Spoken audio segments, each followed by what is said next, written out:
en visioconférence avec nous et sa présentation sera faite sous forme de bande vidéo enregistrée. Et l'intitulé du sympo, Support l'UTL en AMP vers un nouveau gold standard.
Bonjour à toutes et à tous. C'est un grand honneur pour moi de parler pour vous. Merci au laboratoire Abbott de m'avoir invité à votre congrès et j'ai l'honneur de vous parler du support lutéal en PM1. Est-ce que c'est le temps de changer de gold standard? Naturellement, c'est vrai qu'il y a une déficience de la phase lutéale en FIV. Et pourquoi? Eh bien, Fatemi, déjà depuis beaucoup d'années, il nous a écrit dans son papier que probablement à cause des supraphysiological steroid levels qu'on voit dans les cycles stimulés, de là qu'il y a vraiment un grand problème au niveau de la phase lutéale. Et c'est très bien décrit que si on va donner du support lutéal à nos patientes, qu'on peut augmenter spectaculairement et significativement les taux de grossesse cliniques et les taux de grossesse évolutive, si on compare avec placebo. Donc oui, il faut qu'on donne de la progestérone en FIV. Si on donne un antagoniste, un agoniste long ou un short agonist protocole, ça on sait depuis beaucoup d'années.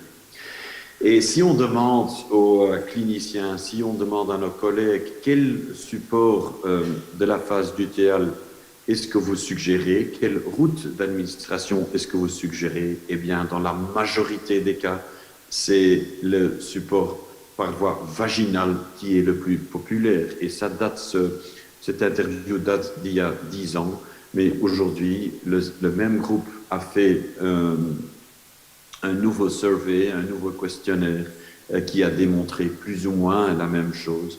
La grande majorité de nos collègues prescrivent le progestérone par voie vaginale. Donc ça reste encore la route la plus populaire en reproduction.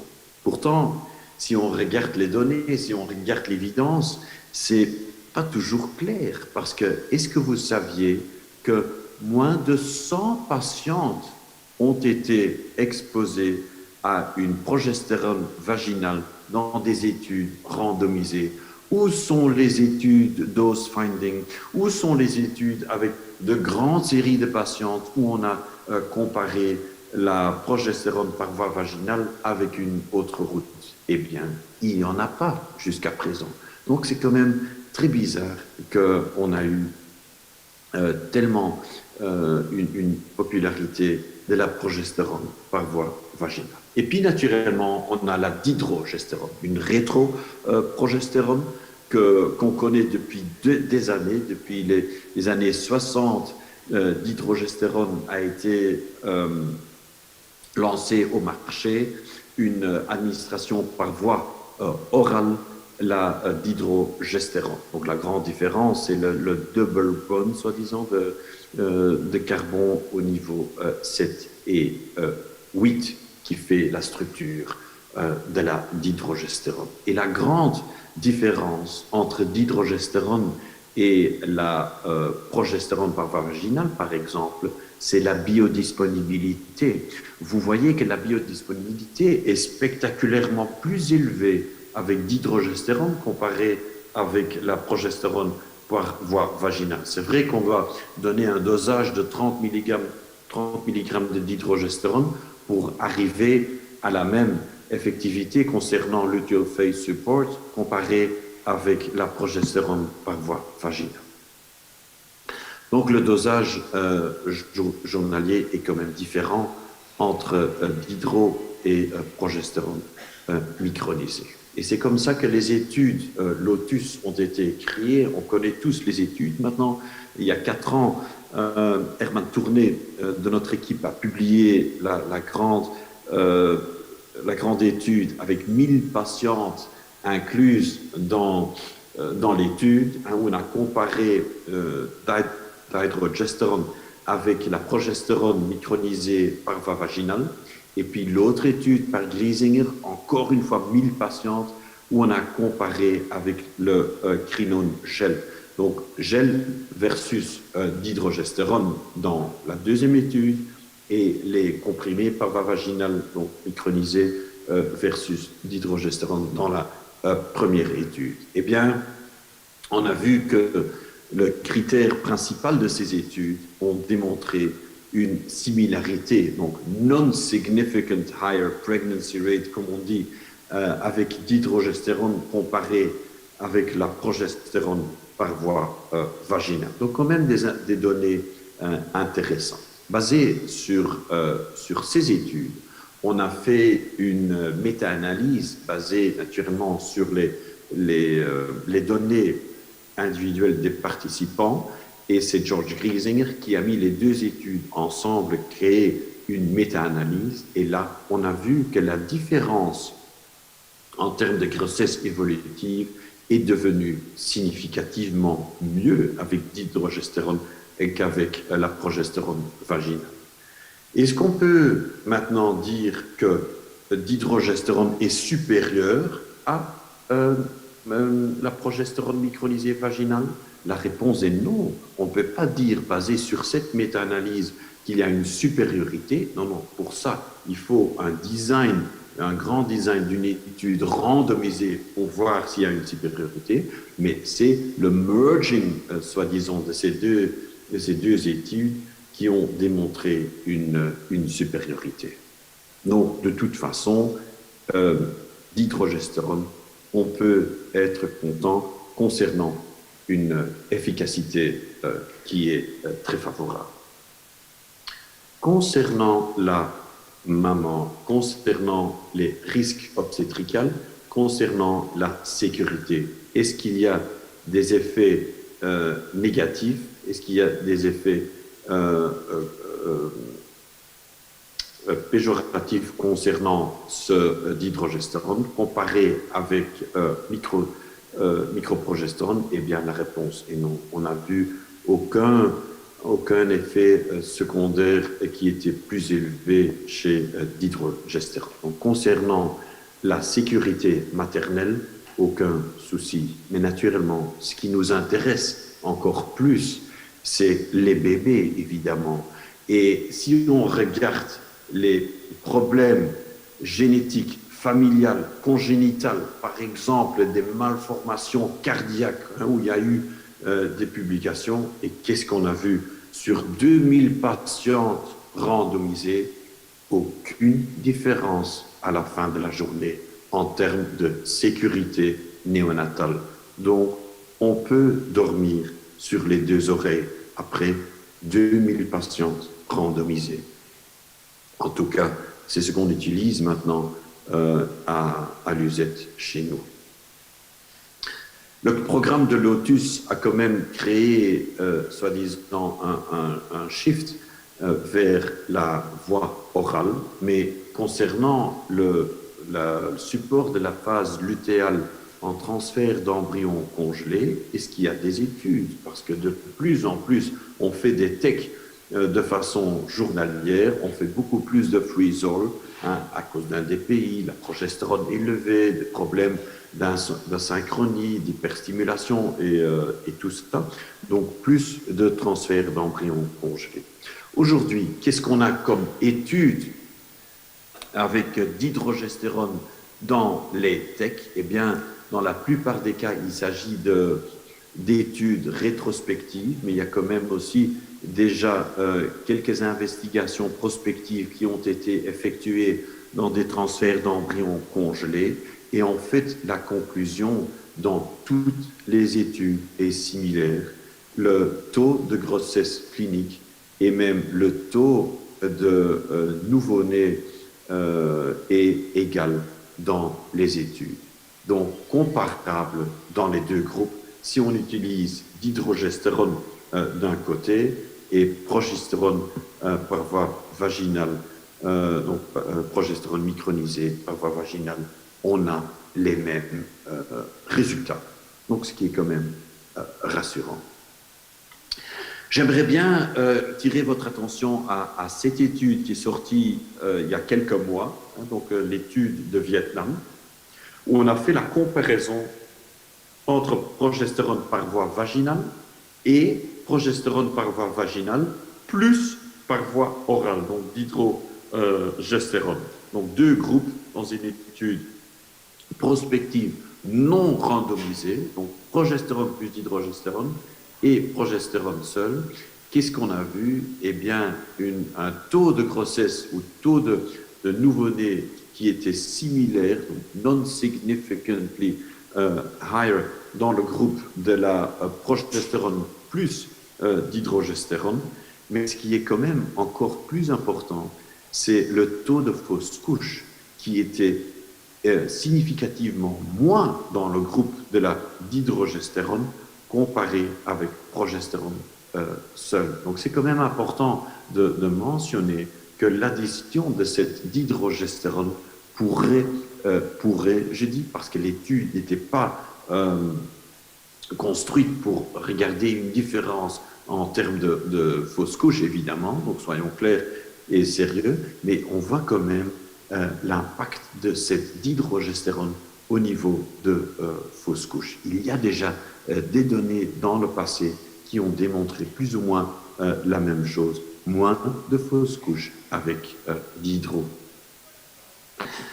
Pour finir, mesdames et messieurs, j'aimerais bien encore vous montrer l'étude que nous avons démarrée il y a quelques mois dans notre centre, l'étude Remodel. Donc on a un protocole classique de transfert d'embryons congelés sous Proginova, donc estradiol valérate 6 mg dans les deux groupes. Et puis comme progestérone, on a utilisé progestérone micronisé par voie vaginale 800 mg versus le Dufaston, donc d'hydrogestérone par voie orale 30 mg.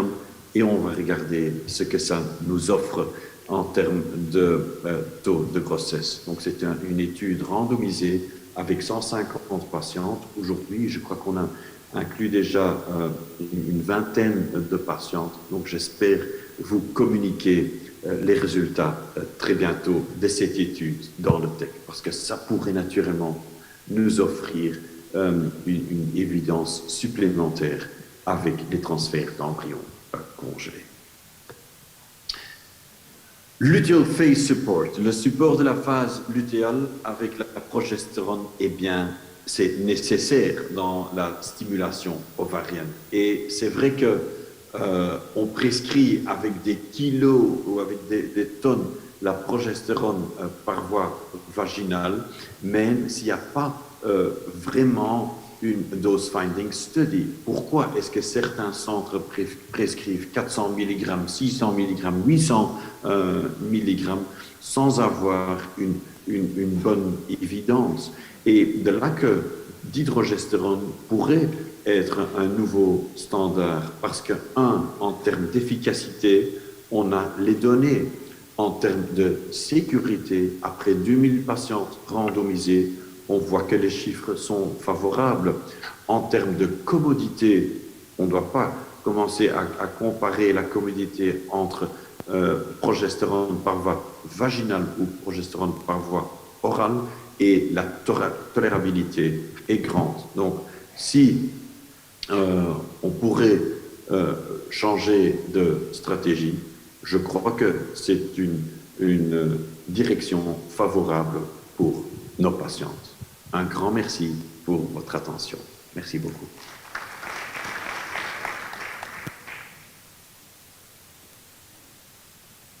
Malheureusement, on ne pourra pas prendre de questions, mais j'aimerais bien avoir votre avis. Alors, qui utilise la progestérone par voie vaginale pour le soutien de la phase lutéale en FIV? Vaginale.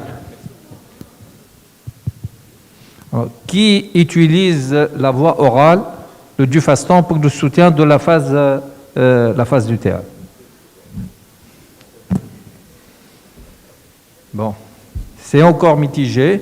Nous, en tout cas, on a switché à la voie orale depuis à peu près 8 mois et on a les mêmes résultats qu'avec la voie vaginale. Et on a démarré dans le service une étude sur l'utilisation de la voie orale dans le cadre des transferts d'embryons congelés. Bon. Oui, Khaled.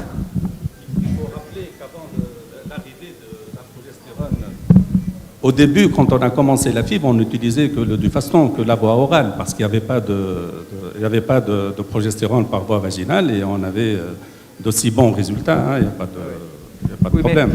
Quand on pose la question aux femmes, elles choisissent immédiatement la voie orale par rapport au confort de l'utilisation. Il n'y a pas de perte, il n'y a pas d'irritation, etc. avec la progestérone vaginale. Mais ça reste encore un sujet de débat. Oui, Maguen, oui. Merci, Dr. Ziwa. En fait, il faut dire que là, on a l'AMM pour la phase, pour les transferts frais, pas encore pour les transferts d'embryons congelés. Et d'ailleurs, à Isarfmen, on a commencé une étude. Ça a été freiné par la pénurie du Dufaston, mais ce qui est intéressant dans l'étude qu'on a faite, qu'on est en train de faire, c'est une étude randomisée. On a essayé de voir aussi les 3 cycles de préparation endométriale. Donc, on est en train de comparer progestérone vaginale et progestérone par voie orale pour la préparation par cycle artificiel, cycle naturel et cycle stimulé. Naturel, complètement naturel, et vers la fin, on déclenche, on met les deux. Non, pas naturel, complètement naturel, d'être le stimulé, le naturel modifié. Donc, on a commencé, on a eu, et en tout cas, on n'a pas l'impression d'avoir une différence pour le terme de grossesse entre les deux. Mais il faut attendre les résultats. Bien. Bonjour, s'il vous plaît, j'en ai une question. Alors, ce qui est sûr qu'il y a une égalité, voire même une petite supériorité de l'administration orale de la progestérone par rapport à la voie vaginale, ça c'est certain. Ma question, alors que je suis en train de prescrire également la voie orale, mais quand même l'échantillon est petit relativement à ce que vous avez, au service et tout. Donc, j'en ai une question à propos des effets indésirables de la progestérone. Donc, le passage digestif, le passage entéro-hépatique et les effets indésirables qu'on observe d'habitude par la progestérone. Qu'est-ce que vous avez comme... En tout cas, la littérature, elle est abondante et par rapport au risque fœtal, il n'y a pas de majoration de ce risque malformatif. Et la dihydrogestérone est un produit que nous utilisons depuis maintenant 40 ans, je crois. Et le recul est là pour démontrer son innocuité et sa bonne tolérance. Je parlais essentiellement des effets indésirables comme les céphalées, la constipation, les effets qu'on observe avec le passage digestif de la progestérone. Donc, on n'a pas constaté d'effets indésirables de ce type. Voilà. Et la deuxième question, est-ce que la dose journalière, elle diffère selon le type de cycle donc, de transfert en embryon congelé? Donc le cycle naturel, comme a dit Marouane tout à l'heure, donc le cycle naturel, le cycle stimulé ou le cycle hormonal. Non, mais en se basant sur ces études, Lotus 1 et Lotus 2, c'est 3 comprimés jour. Oui, Mohamed. Disons, on en parlait là, mais c'est vrai que ça a été comparé à la voie vaginale parce que c'est la voie la plus utilisée actuellement, mais c'est vrai aussi que il y a des études qui ressortent à chaque fois, et là, juste récemment, pour montrer l'efficacité et parfois même la supériorité de la voie intramusculaire. Là, il y a 2 mois, chez une étude américaine sur les embryons congelés avec un superbe design qui avait montré la supériorité de la voie intramusculaire. Donc, je pense que la prochaine étude qui serait à faire serait de comparer ça à la voie intramusculaire, justement. Bon, la voie intramusculaire, elle a des avantages, mais elle a aussi des inconvénients, et notamment les injections sont très, très douloureuses. Ouais. La forme sous-cutanée pourrait être... Oui, la forme sous-cutanée, c'est très intéressant, mais on ne l'a pas encore. Donc, les études dont tu parles, Mohamed, c'est des études où ils injectent 50 mg par jour en IM. C'est assez compliqué ici. 50 mg en IM tous les jours. 50 mg en IM tous les jours. Donc, si on trouve la voie sous-cutanée, ça serait intéressant de comparer les deux. Oui, c'est des injections avec un produit huileux. Ouais. Alors, merci, on vous invite à la pause café et encore merci pour les laboratoires Abbott, partenaires de la gynécologie et de la médecine de la femme. Alors, on commence par Dr Negar Kalerpour. Elle est gynécologue, elle va nous parler de l'AMH des femmes jeunes, quelle valeur. Donc c'est un enregistrement, la présentation sous forme d'enregistrement, et après on aura une séance interactive, donc on pourrait lui poser des questions. Donc on va passer à la première conférence.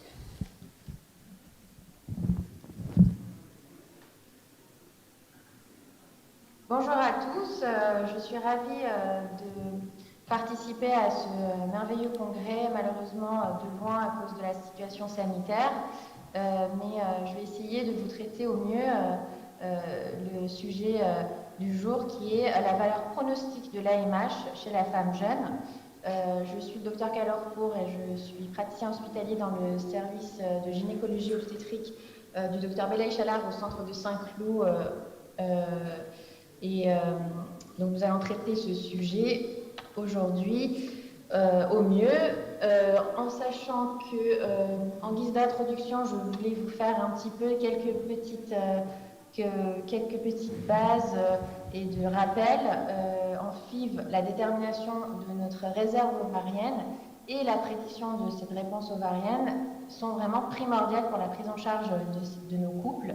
Et pour permettre une prise en charge optimale des patientes, on a besoin d'avoir quelques marqueurs de réserve ovarienne. On sait aujourd'hui qu'on a l'âge, la FSH, l'ALH, l'estradiol, l'inhibine B, le compte des follicules et plus récemment et plus couramment utilisé aujourd'hui, l'AMH. En sachant que, bien entendu, le principal facteur déterminant de manière unanime dans la littérature aujourd'hui, ça reste l'âge. Comment évaluer cette réserve ovarienne? Alors cliniquement, est-ce que c'est possible? Ça paraît un peu compliqué, mais on a quand même un petit indice pour nous orienter vers une altération de la réserve ovarienne qui serait le raccourcissement des cycles. Mais on sait que toutes les femmes sont quand même assez inégales par rapport à cette réserve ovarienne, que ce soit sur les facteurs génétiques, iatrogènes, médicaux et exogènes. Est-ce qu'on peut biologiquement évaluer cette réserve ovarienne? On a aujourd'hui comme marqueur le dosage combiné de l'ostradiol FSH en début de cycle, le dosage de l'hormone antimillérienne dont on va longuement parler aujourd'hui, et échographiquement, bien entendu, le compte des follicules en trop. Donc, on a une réserve ovarienne. Cette réserve ovarienne, elle est constituée de nombreux follicules par ovaire qu'on a à la naissance jusqu'à la ménopause. Et cette diminution de cette réserve ovarienne se fait petit à petit jusqu'à la ménopause de la femme. Et elle s'accompagne d'une altération de la qualité des gamètes, que ce soit la fécondabilité de l'ovocyte, la ségrégation des chromosomes, l'intégrité du cycle cellulaire ou les mécanismes de réparation de l'ADN.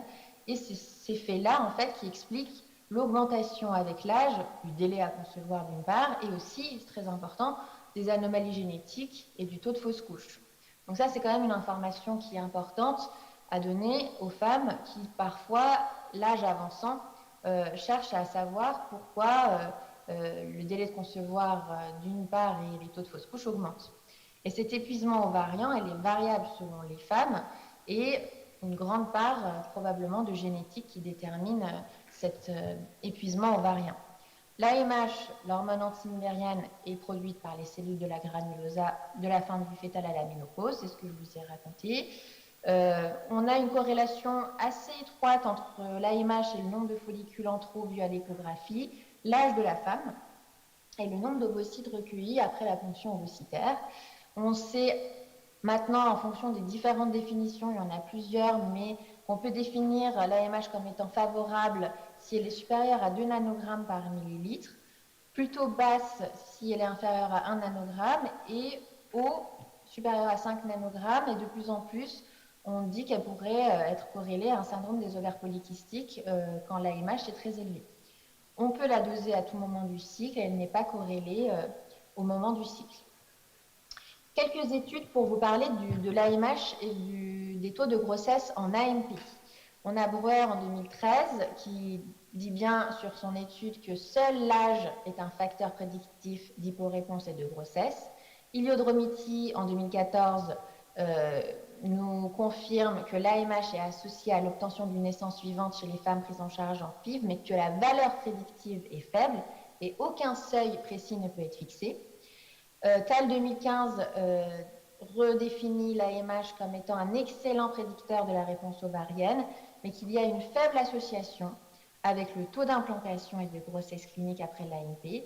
Et cette association, elle semble plus forte encore chez les patientes qui ont une baisse de réserve ovarienne. Je voulais vous montrer cette étude de 2018 qui a été faite sur plus de 69 000 cycles d'embryons frais, plus de 15 000 embryons congelés, avec une association avec les valeurs de l'AMH. On a en conclusion de cette vaste étude que l'AMH seul est un faible marqueur prédictif de la réponse et des taux de naissance vivante, et que associée aux autres facteurs, elle pourrait avoir une significativité, mais seule, on ne peut pas en déduire beaucoup de choses. Nous, à Saint-Cloud, on a réalisé une étude rétrospective de 2012 à 2018, uniquement dans notre centre. On a inclus toutes les femmes en protocole de FIVIXI, donc plus de 3000 cycles de FIVIXI qu'on a pu étudier. D'une part, on a regroupé les femmes de moins de 35 ans, ensuite de 36 à 38 ans et de plus de 38 ans. Qu'est-ce qu'on retient? On voit que les taux d'accouchement par ponction en fonction de l'âge et de l'AMH sont très bien. Si l'AMH est inférieur à 1 ou l'AMH supérieur à 1 quand on est jeune, donc la valeur de l'AMH quand la réserve ovarienne est faible chez les femmes jeunes n'a pas beaucoup de valeur dans ces cas-là. Cela dit, dans les femmes de plus de 38 ans, on remarque qu'il y a une chute drastique des taux de grossesse si l'AMH est inférieur à 1.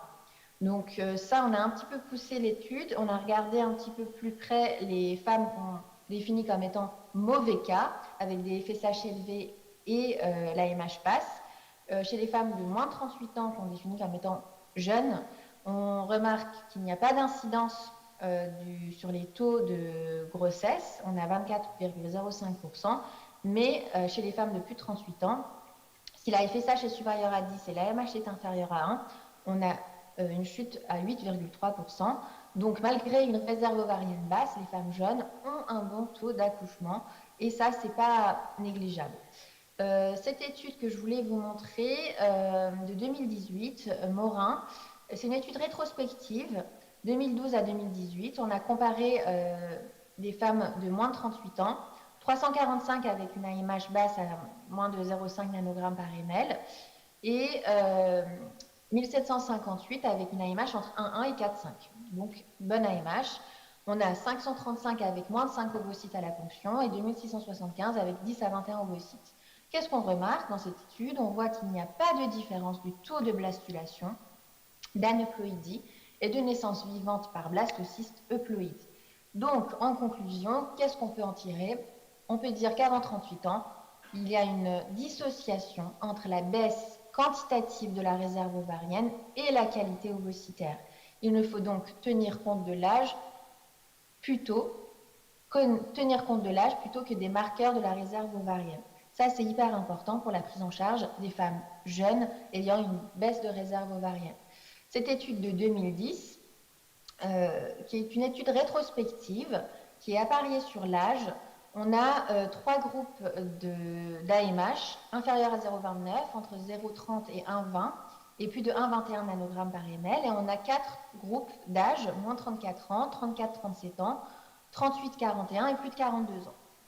Chez les femmes de moins de 34 ans, on remarque que celles qui ont les taux les plus bas d'AMH n'ont pas forcément une réduction des chances de grossesse en FIV, je dis bien en FIV, dans ce groupe-là, par rapport à celles qui ont des concentrations plus élevées.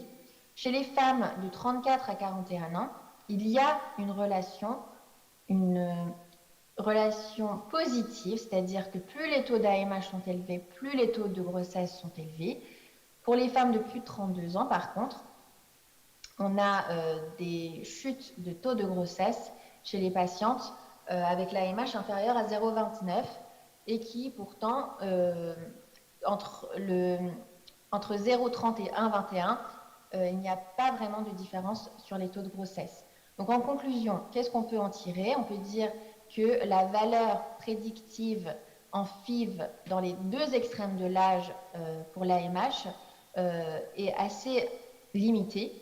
Cependant, pour les femmes entre 34 et 41 ans, plus le taux d'AMH est élevé, plus les concentrations d'AMH sont élevées, plus il y a de fortes chances de grossesse avec des résultats qui sont assez significatifs.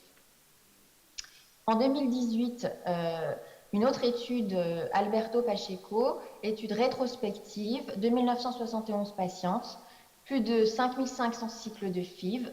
On avait 6 groupes de patientes en fonction des taux d'AMH et on voyait bien que malgré des faibles taux d'AMH, l'âge jeune compensait les taux de grossesse.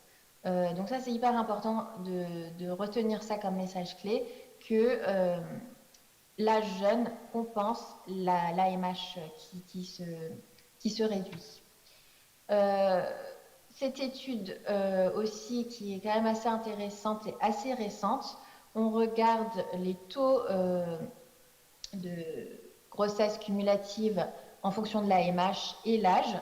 Chez les femmes de moins de 35 ans, on a de très très bons taux de grossesse, que ce soit pour les AMH basses ou les AMH un peu plus élevés.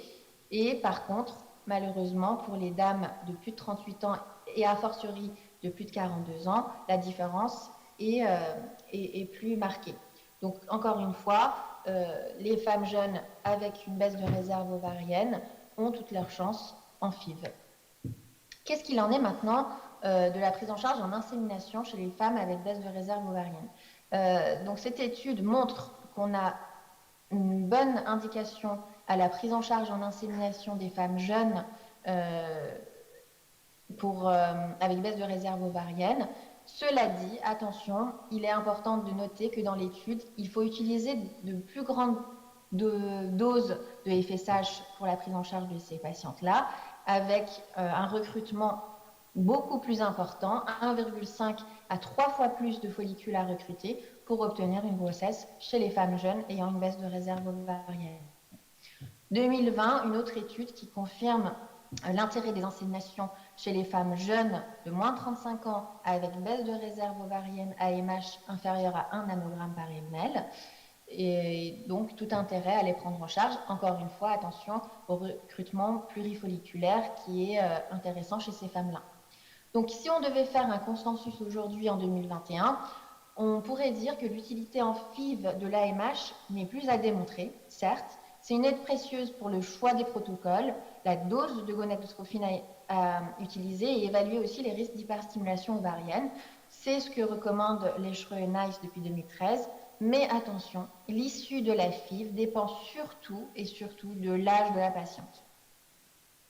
Donc ça, c'était tout ce qui était prise en charge en FIV de la femme avec baisse de réserve ovarienne, femme jeune versus femme plus âgée. Maintenant, qu'en est-il de la valeur de l'AMH dans la population générale sans AMP? On a l'impression que les études sont contradictoires, mais attention, elles ne le sont pas vraiment finalement quand on regarde bien de près les études. On a l'étude de Steiner en 2011, qui était une étude prospective de 30 à 42 ans pour l'âge des patientes et qui montre qu'on a une baisse de fertilité chez ces patientes avec une baisse de la réserve AMH inférieure à 0,7 nanogramme par ml après ajustement sur l'âge. Donc, finalement, c'est comme si l'AMH en population, plus elle était basse, moins on avait de chances de grossesse. Mais attention, cette étude a été contredite par plusieurs autres études que je vous ai énumérées. Je vais aller assez vite sur la présentation de ces différentes études-là parce que finalement, elles ont la même conclusion. Hagen, en 2012, a fait une étude sur 186 couples qui avaient arrêté leur contraception pour avoir une grossesse. Et on a évalué les taux de grossesse sur 6 cycles et leur fécondabilité, comme ils disent en anglais. 59% de ces couples a réussi à concevoir durant cette période. Et on a réalisé que la fécondabilité n'était significativement pas différente si l'AMH était basse et que finalement la qualité ovocytaire chez les femmes jeunes n'était pas réduite dans cette population-là. 2014, étude observationnelle sur une petite cohorte de femmes, pareil, la probabilité de grossesse dans les 3 à 6 mois est vraiment liée uniquement à l'âge dans cette étude. En 2015, une publication assez intéressante qui insiste sur le fait que l'AMH n'est pas un marqueur à privilégier chez toutes les femmes dans n'importe quelle situation et qu'il faut vraiment faire très attention à la prescription de cet AMH qui n'a aucune valeur prédictive de chance de grossesse dans la population générale. En 2015, encore cette étude qui insiste aussi sur le fait que l'AMH n'est pas un marqueur reflétant la réserve ovarienne isolée et qu'il fallait relier l'AMH aux autres facteurs, notamment l'âge, et que la prescription de l'AMH est réservée à certains cas d'infertilité chez la femme et non pas chez la population générale. Si on prend l'exemple très intéressant de la population des femmes donneuses d'ovocytes qui ne sont par définition pas infertiles, cette étude-là permettait de voir qu'il n'y avait pas de corrélation retrouvée entre l'AMH dans une population de donneuses de 20 à 37 ans et le nombre d'enfants chez ces patientes. Donc, quelle que soit l'AMH de ces patientes-là, on voyait que cette population de femmes non infertiles avait des taux de grossesse totalement normales et identiques, même si l'AMH était basse ou élevée.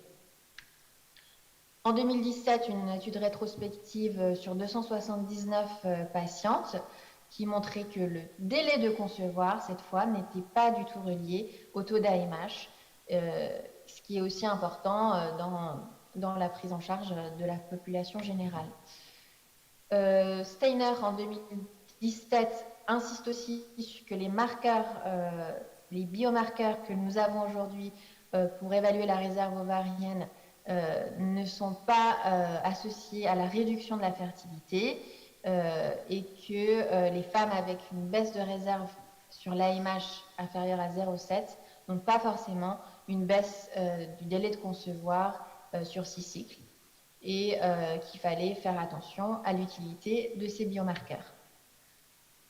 Despin en 2017, encore une autre étude qui ne trouve pas d'effet prédictif de l'AMH, de la FSH et du compte des follicules en trop sur le délai de concevoir, encore une fois.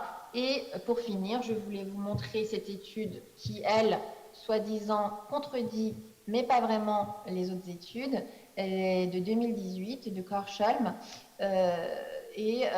Si on regarde bien cette étude, on voit bien que les auteurs eux-mêmes contredisent finalement le fait que l'AMH serait lié à un taux de naissance vivante, un taux de concevoir plutôt, un délai de concevoir qui serait plus court si l'AMH était plus élevé.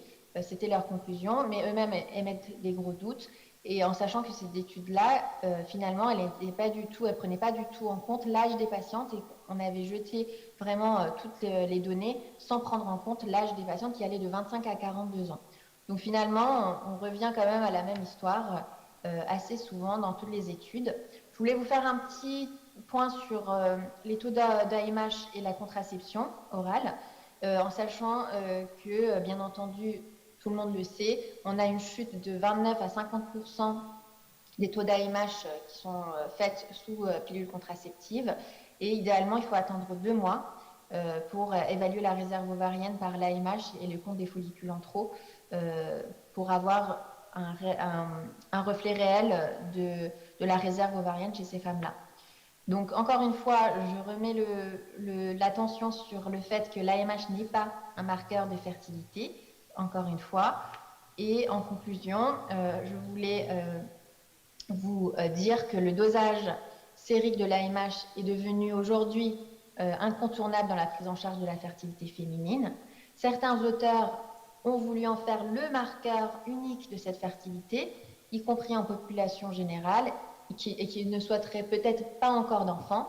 Attention, ce dosage de l'AMH ne doit pas être utilisé pour réaliser un pseudo-bilan de fertilité. Ça, c'est une erreur fondamentale chez une femme qui ne désire pas d'enfant. Pour les femmes jeunes, le taux d'AMH à lui seul n'est pas un déterminant et on ne doit pas exclure les femmes dans le protocole de prise en charge qui ont une baisse de l'AMH parce que ce n'est pas forcément un marqueur de mauvais pronostic. C'est l'âge qui est déterminant et avant tout l'âge qui est important. A contrario, à partir de 38 ans, il y a peu de bénéfices à la stimulation forte pour les patientes en FIVIXI avec une AMH qui ont une AMH à épaissir 1 nanogramme et une FSH supérieure à 10, et d'autant plus pour les femmes de plus de 40 ans. Voilà, je vous remercie et je suis disponible pour toute question relative au sujet. Merci beaucoup.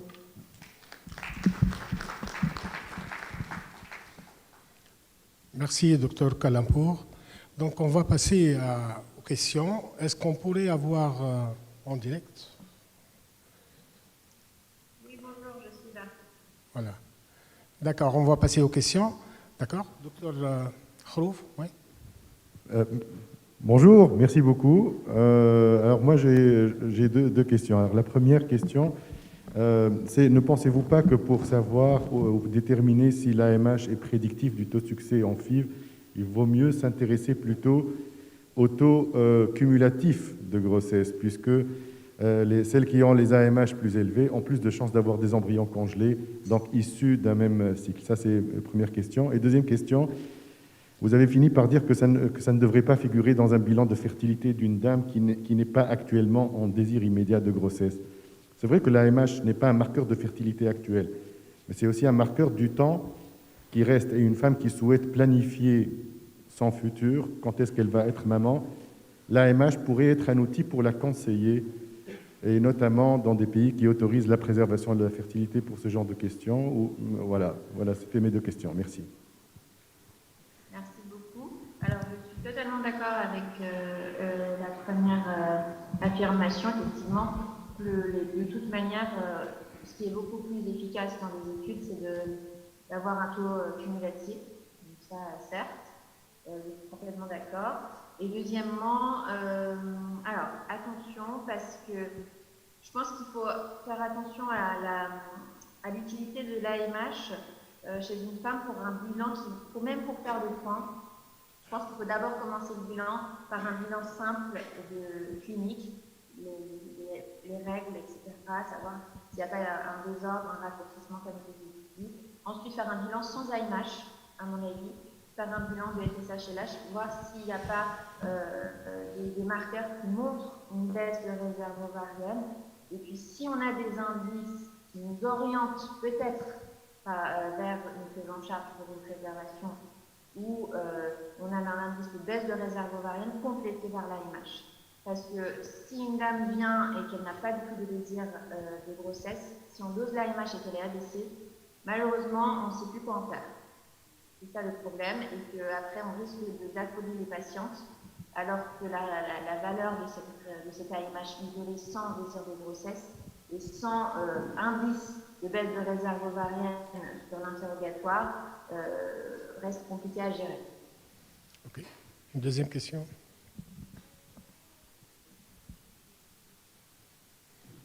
Moi j'ai une question.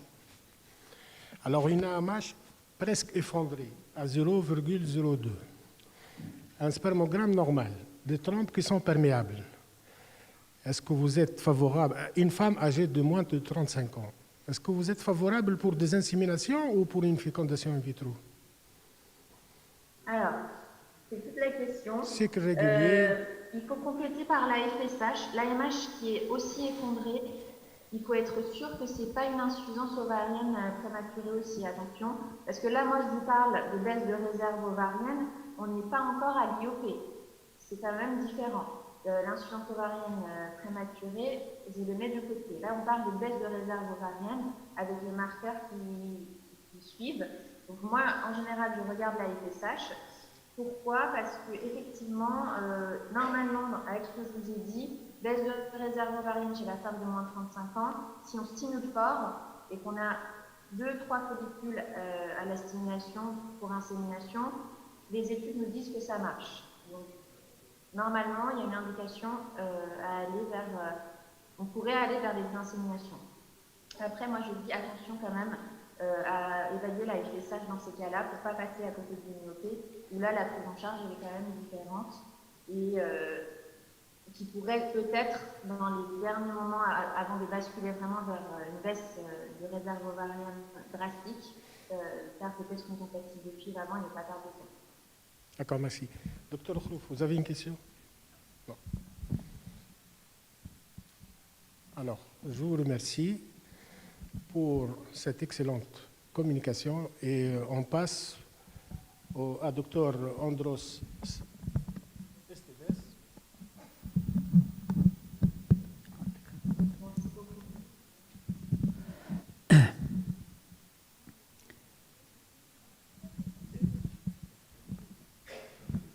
Oui. Alors, I have the pleasure to introduce Professor Esteves and to welcome Professor Esteves through several thousands of miles. Professor Esteves is from Brazil. He holds a master's degree of surgery, he's urologist, and he's the chief of the IVF ERT center in Brazil.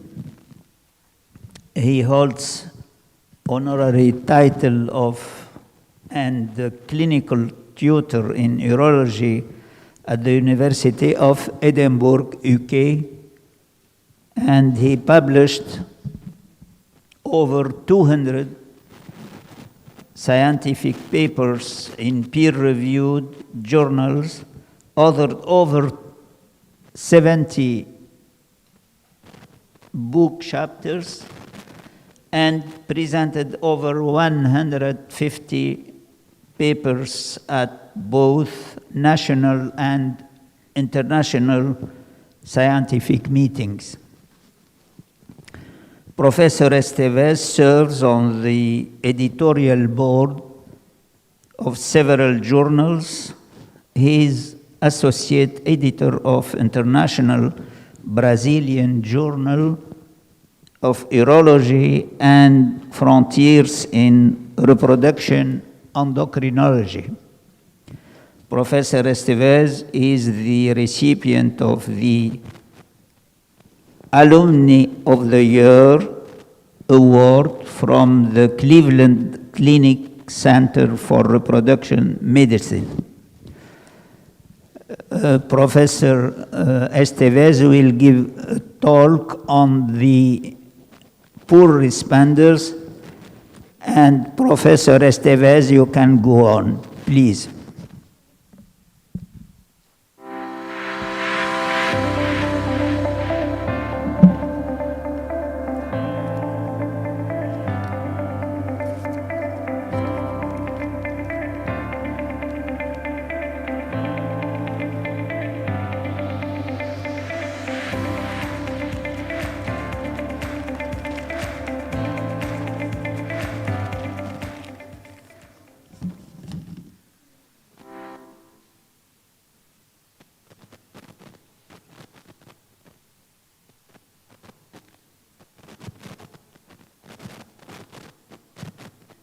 Dear colleagues and friends, thank you for taking time out and being here today. I'm Sandro Esteves, and I'm delighted to participate in this year's meeting of the Tunisian Society of Gynecology and Obstetrics. I also want to thank Merck for inviting me to present an update on the Poseidon criteria for poor responders and how to treat these patients. Here is an outline of what I'll be covering today. In the next 20 minutes, I will explain the Poseidon criteria, discuss the clinical utility of patient segmentation for treatment planning, and touch upon some treatment options for Poseidon patients. As an introduction, the Poseidon Group was created in 2015 by the initiative of Professor Carlo Alvigi from Italy to discuss and elaborate practical solutions for the so-called low prognosis patients undergoing assisted reproductive technology. Poseidon is an acronym for patient-oriented strategies encompassing individualized oocyte number. It's an open group, and it has now over 100 members from many countries across the globe. I invite you to consider joining us as a member. Information about the Poseidon Group and on how to join can be found on the Poseidon website at www.groupposeidon.com. The group has worked on many projects over the last 6 years, but as you may know, the proposal of a novel criteria to identify and classify patients with low prognosis in ART represents the most remarkable achievement of the Poseidon Group so far. The criteria were introduced in 2016 with the primary goal of underlying differences related to a poor or suboptimal infertility treatment outcome concerning oocyte quantity and quality, and possibly creating more homogeneous groups for clinical management and research, in the context of IVF and ICSI. The Poseidon criteria classify patients with infertility undergoing ART, IVF and ICSI, into 4 groups of low prognosis based on female age, ovarian reserve markers, antral follicle count, and or anti-Müllerian hormone. These were the markers used in the Poseidon criteria. Also take into consideration the number of oocytes retrieved after a standard ovarian stimulation if the patient had had a previous ovarian stimulation cycle. As you can see in this slide, groups 1 and 2 comprise patients with sufficient ovarian reserve markers, but who unexpectedly, despite having adequate ovarian markers, end up having poor, less than 4, or suboptimal, 4 to 9 oocytes retrieved after a standard ovarian stimulation with gonadotropins. By contrast, groups 3 and 4 include patients with a low ovarian reserve, and as a result, unexpected. These patients have expected poor ovarian response to gonadotropin stimulation, because we know that patients with low ovarian reserve, we should not expect a high number of oocytes retrieved. These patients are further classified according to the age cut point of 35 years into young Poseidon patients. These are groups 1 and 3, and older counterparts, groups 3 and 4. By contrast, patients with good ovarian reserve markers and normal response to ovarian stimulation, defined by more than 9 oocytes retrieved, can be classified as a 50 group of normal prognosis. So this group makes the non-Poseidon patient group, which is important for comparison. Overall, Poseidon patients can be summarized like you see in this slide. In groups 1 and 3, patients are young and therefore the risk of embryo aneuploidy is relatively low. This is why the age cut point of 35 years is important. By contrast, patients of groups 2 and 4 are older, therefore they have an increased risk of embryo aneuploidy. But the bottom line is that in all categories, the number of embryos generated is likely to be low, thus affecting the cumulative delivery rate per initiated or aspirated IVF-ICSI cycle. So although the Poseidon stratification makes sense from a theoretical point of view, there was a need after its introduction to validate its clinical utility. For this purpose, we conducted a series of studies using big data analytics that I will show you in the following slides. These studies were published this year thanks to a fruitful collaboration between our center, Androfert Fertility Clinic here in Brazil, and also Professor Hakan Yarali's group, Anatolia IVF Center in Turkey, and Professor Lang Vuong's group in Vietnam. The first study estimated the prevalence of Poseidon patients in routine clinical practice. We wanted to know how often these patients are seen in our clinics. It included over 13,000 patients who had an IVF or ICSI treatment, and we showed that the prevalence of Poseidon patients is significant, accounting for about 43% of the treated patients. Among Poseidon patients, most fit in groups 1 and 2.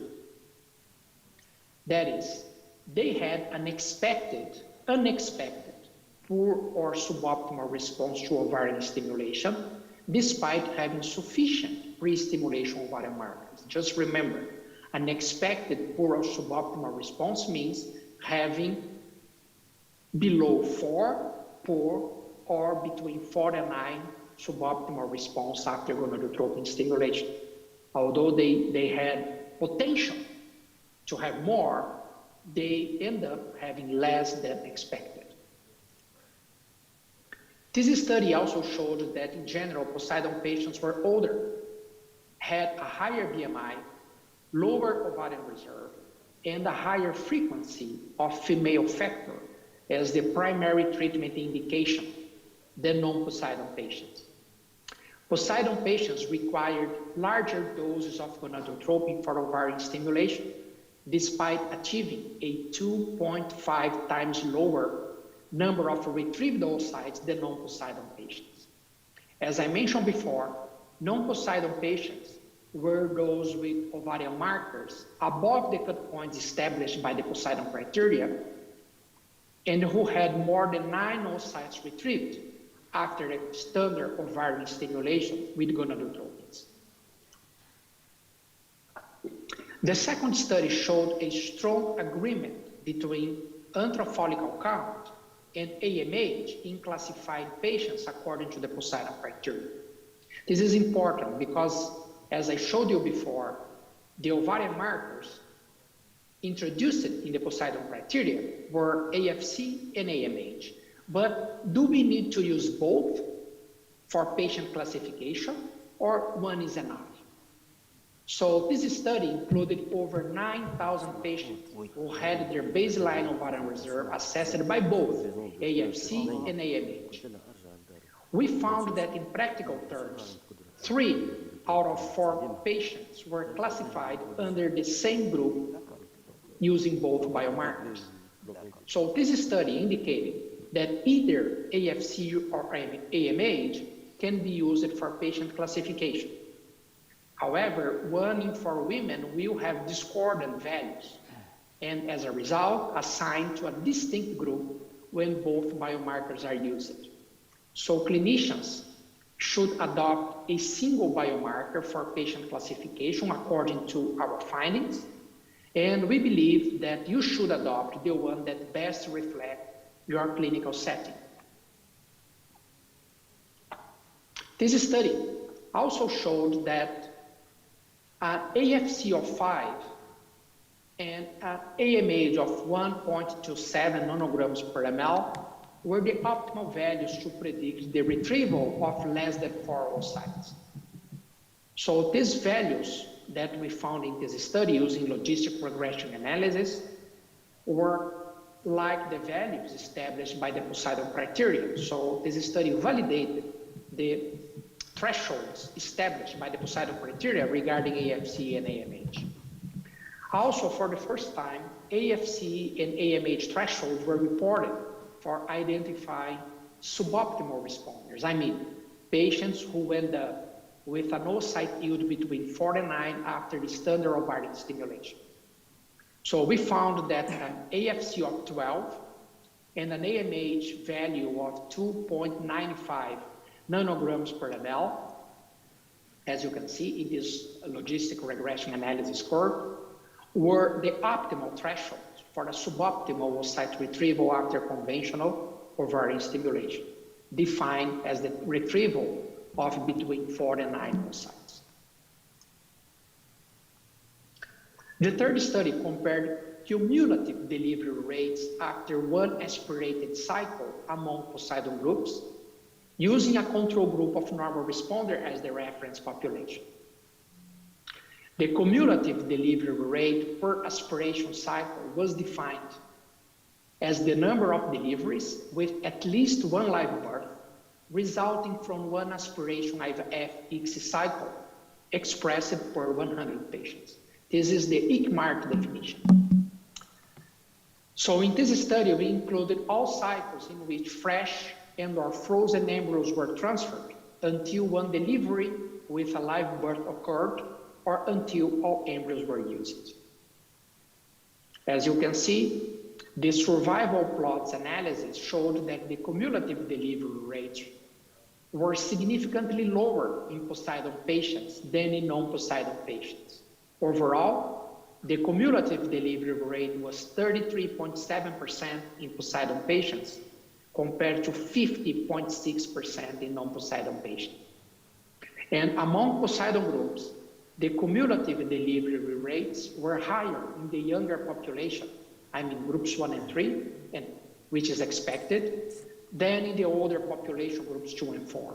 However, it is important to note that the number of oocytes retrieved and the availability of additional embryos for freezing and subsequent frozen embryo transfer modulated the cumulative delivery rates in our logistic regression analysis.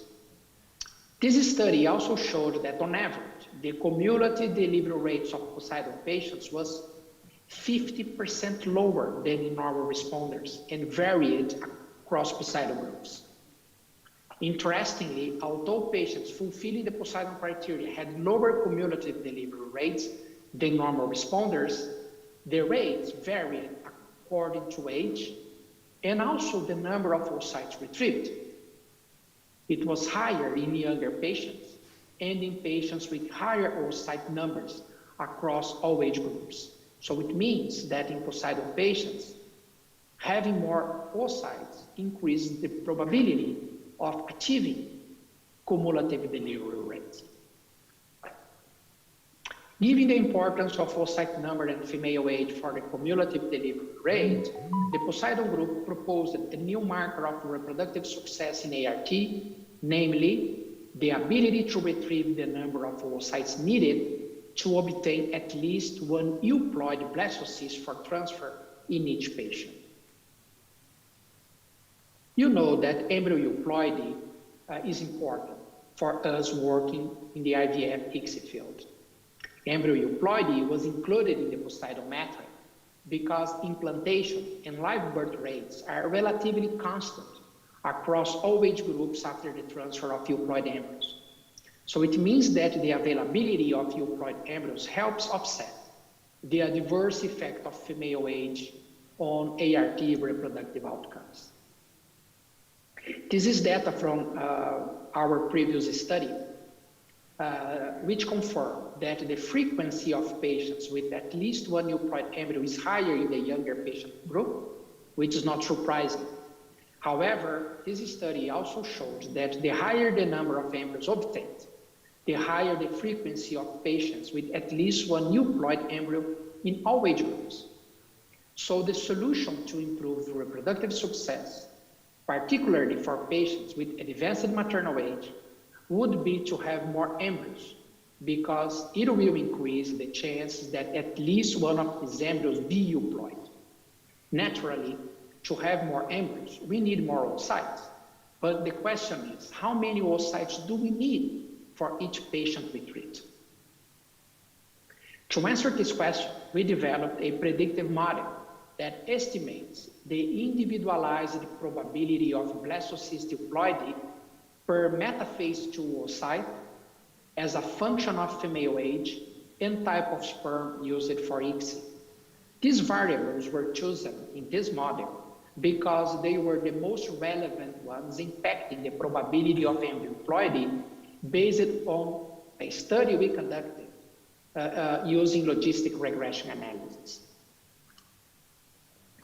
So using the model equation that we obtained in this study and mathematical functions, we created what we call the ART calculator, a clinical predictive model that estimates the minimum number of metaphase 2 oocytes needed to have at least one euploid blastocyst for transfer in couples with infertility undergoing ART. Let's have a look at how the calculator works in practice. Pre-treatment, all we have to do is provide the patient's age and the type of sperm used for ICSI. And then the user can set the probability of success she wants to have in the estimation. Then with a single click, the calculator estimates the number of metaphase 2 oocytes needed to obtain at least one euploid blastocyst with the corresponding 95 confidence interval. Now suppose the predictive number of metaphase 2 oocytes not achieved after your stimulation. In that case, the calculator can be used to estimate the chances of having a euploid blastocyst with the number of metaphase 2 oocytes ultimately obtained. The ART calculator was externally validated using about 1,500 IVF-ICSI patients from 3 fertility clinics in Italy, Turkey, and Brazil. Its positive predictive value was optimal, indicating that in real-life settings, most patients who achieved the number of metaphase 2 oocytes predicted by the ART calculator actually got at least one euploid blastocyst in their embryo cohort. So the scientific validation of the ART calculator indicates that this application could be used in clinical practice for counseling and treatment planning. Now let me show you how to take advantage of the Poseidon classification for individualized treatment planning. What we do in our clinic is first of all determine if the patient fits any of the 4 Poseidon groups or the 50 group of normal responders, I mean the non-Poseidon group. Then we use the ART calculator to estimate the number of oocytes we need to optimize success. Finally, we design an individualized treatment plan to help us achieve as much as possible the estimated oocyte number. Naturally, the proposed treatment is discussed with the couple, all these aspects on a shared decision basis. Just to give you an example of how this works in practice, let's see together the case of this patient with a history of 2 previous failed IVF cycles and poor ovarian reserve who came to seek treatment with us. This patient fits the Poseidon group 3 based on age, ovarian markers, and the number of oocytes retrieved in previous cycle. This patient is 33 years old, had a tubal obstruction, an AFC of 4, and she has undergone 2 previous ovarian stimulation in previous center she attended, and using mild stimulation in the first cycle, she got only 2 oocytes, 2 embryos obtained, but no pregnancy. In the second cycle, using a ultra-short protocol, conventional stimulation using HMG 2 to 5 international units per day, no eggs retrieved. For this patient, the ART calculator estimated that 5 metaphase 2 oocytes would be needed, the range is 4 to 6, to provide the couple with at least 1 euploid embryo for transfer. So there's no, when we use the ART calculator, there's no need to do PGTA. The application is a tool to estimate the minimum number of metaphase 2 oocytes we need to obtain at least 1 euploid blastocyst.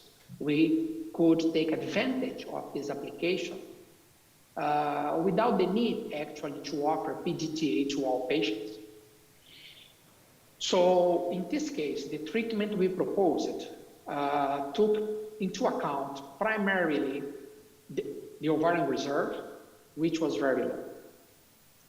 So what we did in this case, we opted to use the dual stim protocol, I mean a stimulation in the follicular phase and then subsequently in the luteal phase of the same cycle. Using this approach, we were able to obtain 6 metaphase 2 oocytes. At the end of the day, we obtained 3 blastocysts, 1 of which was transferred. We did a single blastocyst transfer, which resulted in a singleton live born at term. This is just an example, but it illustrates how we can take advantage of the Poseidon criteria, the ART calculator, to counsel our patients about the likelihood of success and also to design a treatment strategy. This patient still has 2 vitrified embryos with us. The Poseidon stratification has helped us at our clinic to manage our patients more efficiently. I mentioned about the dual stim, which is one of the treatment options we may consider for Poseidon patients. However, there are other possibilities. I invite you to check a collection of articles published in Frontiers in Endocrinology. These are open access articles, several of which deal specifically with treatment options for Poseidon patients. You can go for the journal website, and then this collection of articles is available free of charge, and you can download the PDFs to check about the Poseidon criteria and treatment options in more detail. But one thing to bear in mind is that patients of groups 1 and 2, I mean, these are younger patients or older patients, but they have adequate ovarian reserve markers. And remember, they ended up having poor, less than 4, or suboptimal, between 4 and 9 oocytes retrieved. So I mean the full potential was not completely obtained using a previous stimulation. So keep in mind that we can make adjustments in the ovarian stimulation protocol in patients of groups 1 and 2, with the ultimate goal of having more oocytes collected and therefore more embryos. So the reason is these patients are characterized by having adequate ovarian markers. So how to explore the full potential of these patients? Well, several studies published recently have explored pharmacological interventions for Poseidon patients of groups 1 and 2. These interventions include increasing recombinant FSH doses for ovarian stimulation, refining the use of GnRH antagonists, the dual stim protocol, as I showed you before, and also use of adjuvants like coenzyme Q10. On the other hand, now consider patients of groups 3 and 4. These patients have a poor ovarian reserve. So treatment should be planned, keep in mind that the number of oocytes needed to achieve at least 1 euploid blastocyst differs between young and older patients. This is important because whatever we do, there is a limit concerning the ovarian reserve. So we should not expect to increase dramatically the number of embryos we will be able to obtain. But we need to keep the age aspect into account because it relates to the probability of having euploid blastocysts. So the number of studies exploring treatment options for Poseidon patients of groups 3 and 4 has also increased steadily over recent years. These studies explore ways to increase embryo number, for example, the dual stim protocol, using the stimulation, the follicular phase and the luteal phase of same cycle, but also on ways to improve oocyte and embryo quality. So here is a snapshot of the treatment options we use at Androfer, our clinic, for Poseidon patients. The antagonist protocol and recombinant FSH are the backbones of our stimulation strategy for most patients. LH supplementation is added for patients of 35 years and older, I mean groups 2 and 4, and the dual trigger is frequently used in patients of groups 1 and 2. I mean, we want to improve the availability of that potential of the patient has, because remember, these patients have adequate ovarian markers. Dual stim is commonly used in patients of groups 3 and 4, I mean patients with poor ovarian reserve, and PGTA in patients of advanced maternal age. On a case-to-case basis, we consider adjuvants, minimal stimulation with embryo pooling, and also oocyte donation. That brings us to the end, and I want to wrap up with a few take-home messages. First, the Poseidon criteria underline differences in prognosis of patients undergoing ART, based on oocyte quantity and quality, with the ultimate goal of creating more homogeneous groups for clinical management and also research. Secondly, the clinical utility of the Poseidon criteria has been validated by real-world data. We know that Poseidon patients are very common. Data from our studies indicate that either AFC or AMH can be used for patient classification, and the thresholds in the Poseidon criteria provide acceptable and equivalent accuracy in predicting poor oocyte health. Also, Poseidon patients have indeed low prognosis compared to non-Poseidon patients. However, remember that the prognosis in terms of cumulative delivery rate varies across Poseidon groups, primarily due to age and also number of oocytes retrieved. Third, The ART calculator may be considered for estimating the Poseidon metric of success in ART. I mean, the ability to estimate the number of oocytes needed to have at least one euploid blastocyst for transfer. So the results obtained using the ART calculator could be used to set patients' expectations and also help guide treatment choices.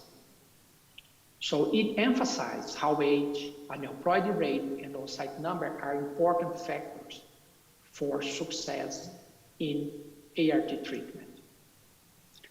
Now about treatment. An individualized treatment plan may be proposed for each Poseidon group.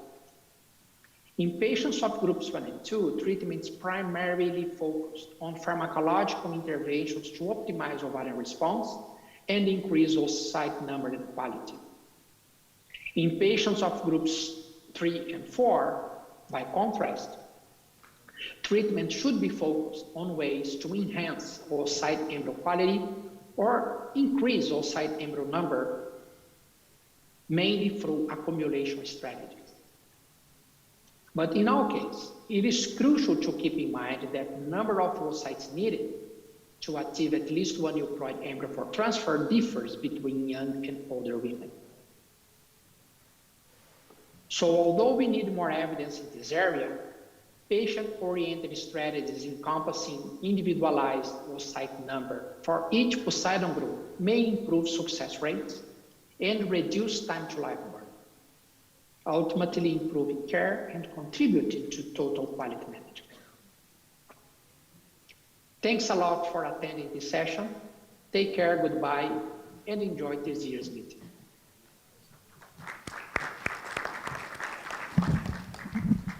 Thank you, Professor Estevez, for this excellent talk.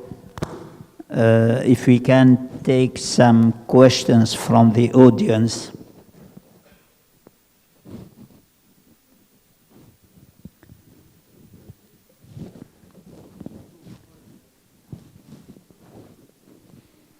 Oui, Marwan. فاتني.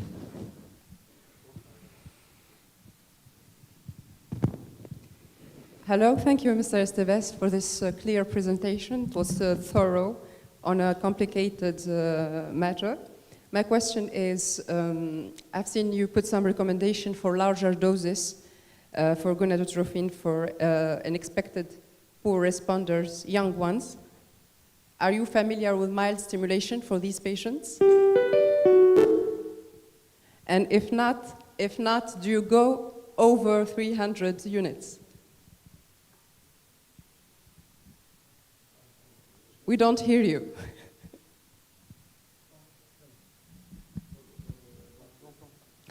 We don't hear you, Professor Estevez. There is a technical problem, maybe.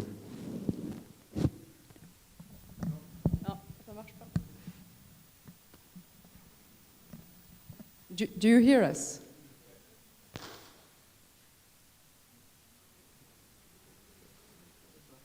We don't. Would you try again?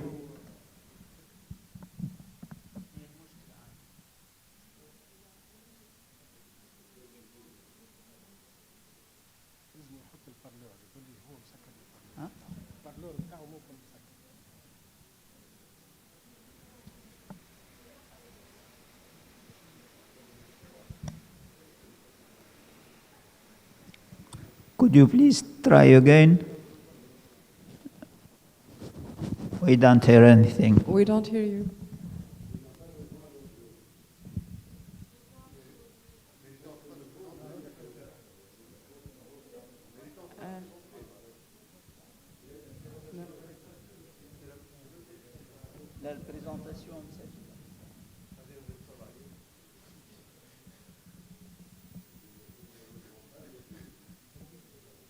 No.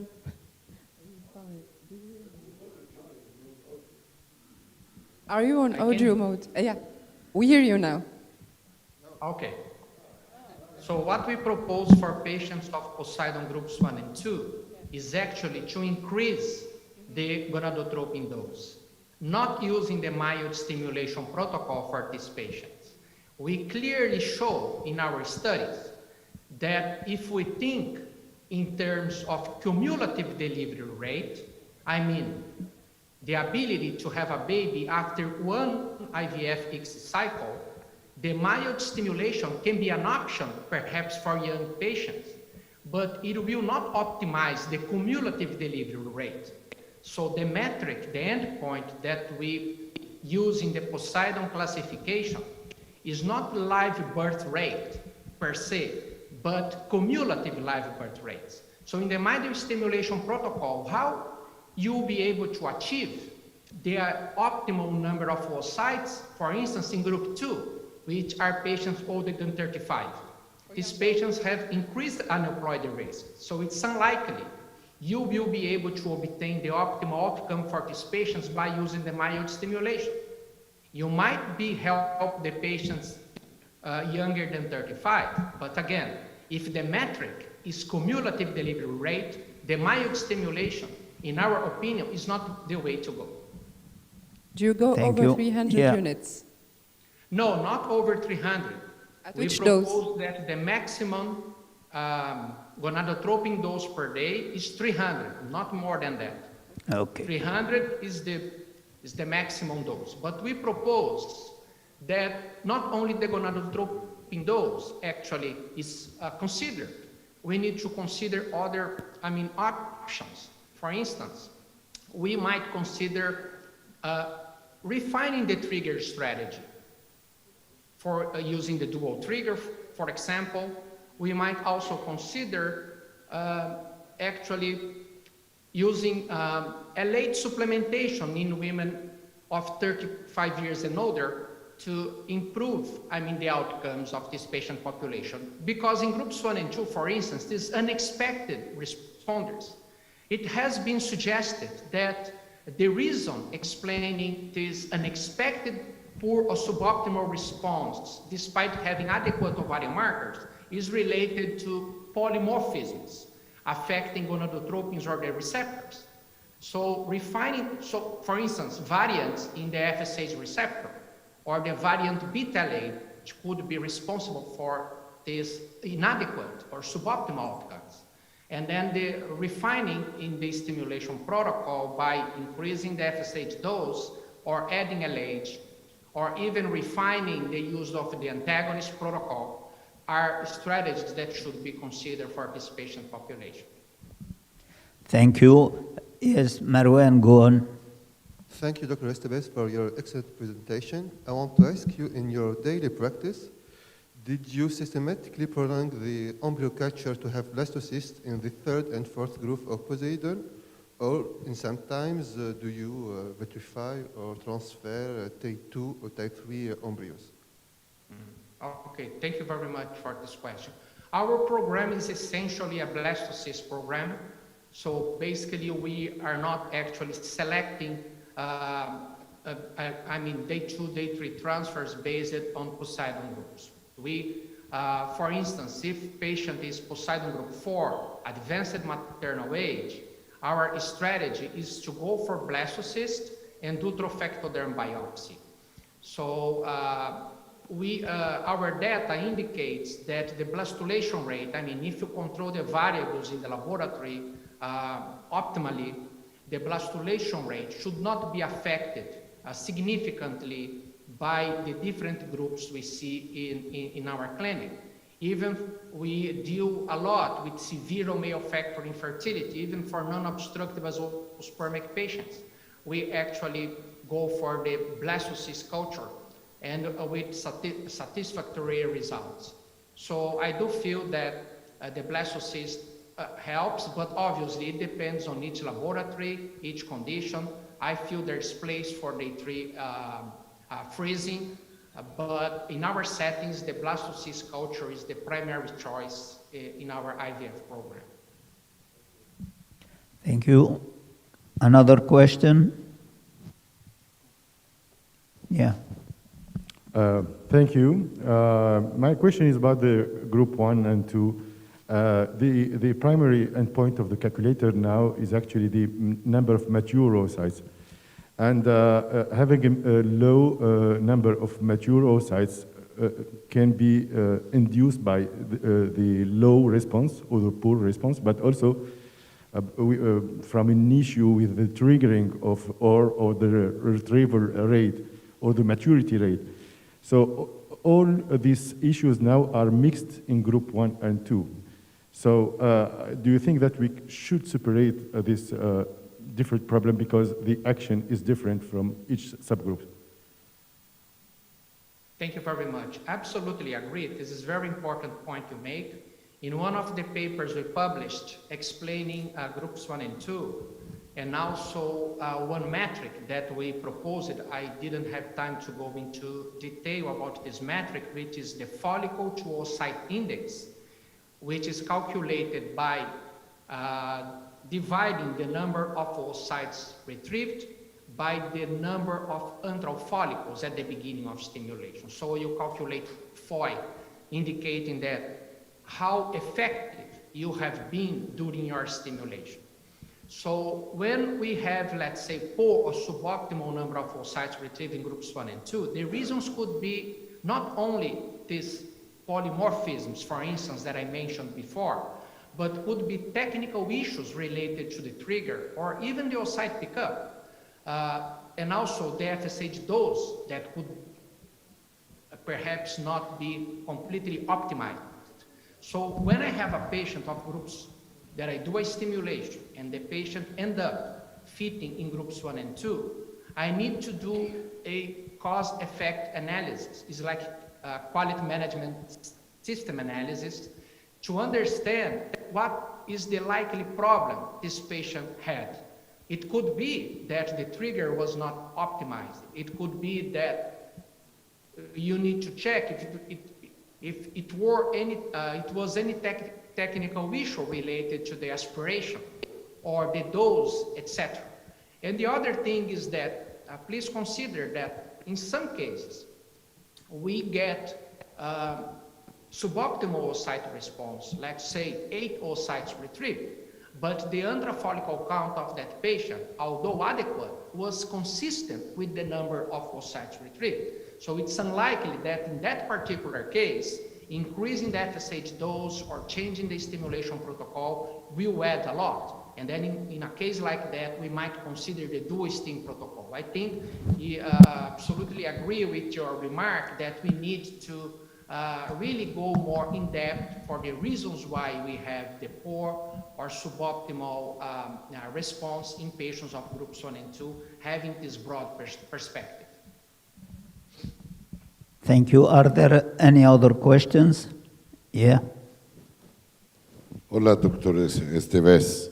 So my question is, for group 3 and 4, Poseidon's group 3 and 4, do you have any final statement about the adjuvant treatment like androgen and growth hormone? And do you have any statement about the adjunction of letrozole? So thank you very much for bringing the point of groups 3 and 4. What we have in the literature at the moment are observational studies comparing, options to improve oocyte quality or quantity in terms of using the dual stim protocol. But we still do not have randomized control trials in groups 3 and 4 with the interventions that you mentioned. We have only 2 randomized control trials in groups 3 and 4. One is using like a Chinese formulation, which showed no improvement specifically, and the other intervention was actually using coenzyme Q10, showing positive results in groups 3 in particular. Concerning the androgens and growth hormone, observational studies, now they are not randomized control trials, they show promising results in groups 3 and 4, but we need to confirm this data with a more validated, pragmatic or randomized control trials. In clinical practice, what we do in our clinic for groups 3 and 4 is basically we take advantage of the dual steam protocol. The patients of group 3, they are younger, therefore they need less oocytes. So we use the ART calculator to guide us on the number of oocytes we need, because my final goal is to have objective metric that I can say, I would like to finish my treatment, offering my patient the possibility of have at least one euploid blastocyst in theory. I'm not saying we should use PGTA, but the calculator could predict that number. And I know that at the end of the treatment, if I replace a euploid, if I have a euploid blastocyst in that embryo cohort, I have 50 or 60% chance of implantation. So for groups 3, we need less oocytes. So 1-2 stimulations could be enough, or the dual steam protocol could actually help that patient. For patients of group 4, the situation is more complicated, because we have a group, let's say, between 35 and 40, in which we all know that still these patients, the aneuploidy rate is not so dramatically high, and then we have patients above 40. For these patients, I feel that we have limited options, but patients of 35 to 40, what we try to do is actually take advantage of the information we have from the observational studies. In selected cases, we do use for groups for growth hormone and androgens, and we use the LH supplementation for these patients as a routine basis. So the stimulation protocol include recombinant LH, and then the dual steam protocol is, what we propose for this patient population. And using the dual steam protocol, we aim to go for the blastocyst culture and trophectoderm biopsy to secure that we have at least one euploid blastocyst at the end of the treatment to replace to the uterus of these patients. Thank you. Are there any other questions? It's also me, Dr. Estes. I asked you a question, a second question. Here, I just want to ask you, we see in the present group 4 continents were represented, and Africa was not with these groups. We are here, if you want, we can participate with patients to have a group all over the world. So thank you very much. I think the Poseidon group, as I mentioned in the beginning of my presentation, and I want to stress it again, and I thank you for saying these words, is an open group. The initiative is a collaborative effort among us working in this field. And the group is planning to have the first meeting, the World Conference on Poseidon Criteria, next year in Italy. We are planning the meeting for most probably second part of the year, in which we try to attract the specialists across the globe interested in helping us to validate and to refine, the criteria and also treatment strategies for these challenging patient populations that we see quite often in our clinics. So we are open for, please contact me or any other members of the group. We have the Poseidon website that you can see who is participating. You see that this collaboration that is started, like the studies that we published this year in human reproduction and frontiers in endocrinology, was only possible by, a network that we established with doctors like you, willing to participate and contribute to advancing this knowledge in this particular field. Thank you. Thank you, Professor Esteves, for this excellent session, and now we will move to the next session. Thank you very much. Great pleasure. I wish you all the best. Thank you. Have a nice day.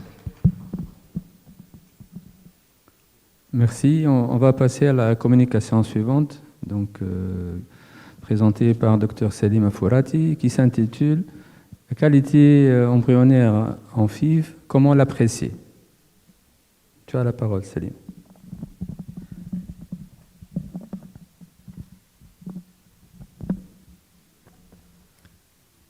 Bonjour, je peux avoir le pointeur? Bonjour, Je suis contente d'être parmi vous. Je remercie la STGO